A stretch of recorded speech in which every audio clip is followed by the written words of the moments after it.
Night Fishing with Ludwig, a poem by John Sokol, from the book In the Summer of Cancer, originally published in literal LATTE. Night Fishing with Ludwig. He had a pole and I had a paddle, and just like that, there we were, pushing off in our little boat, part dinghy, part canoe, like something Charon might use on a slow night. As we headed for the middle of the lake, I was mesmerized by the two tiny fires that flickered in the grottos below his stern brow.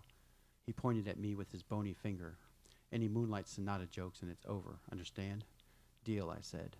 Soon we were in deep water, and he was humming and mumbling in the back of the boat, muttering to himself. Fortunately, he talked while I listened. My head bobbed as I commiserated and agreed with everything he said. He reached down through the glossy varnish of dark water and cooled his hand there, exercised his old fingers against the boards of the boat. When he pulled his hand out and held it up, diamonds dripped from his fingertips and mingled with the stars in the mirror of the lake. He stared into the water for a long time, so I stared too. Brightly colored fish, like pieces of broken chalk, moved slowly over ultramarine and gold leaf rocks. Iridescent seagrass shimmered like Egyptian silk.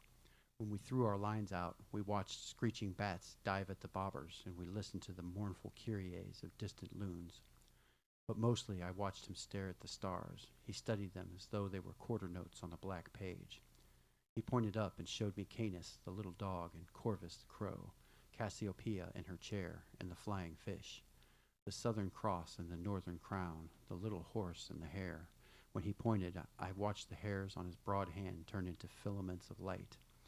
While he talked, I stared at his large head, transfixed by the craters on his moonlit face.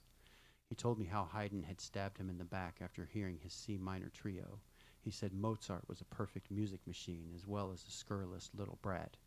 He told me how he admired Goethe's drawings of Tuscany and how young lovers all over Germany jumped to their deaths after the sufferings of young Werther came out. But he said when he finally met Goethe at Töplitz, he was disappointed at the haughtiness of the man.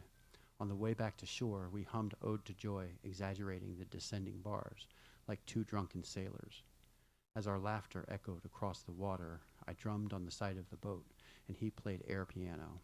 When he stepped out of the boat, he wrapped his black cape around him and put on his top hat and said, "Want to do this again sometime?"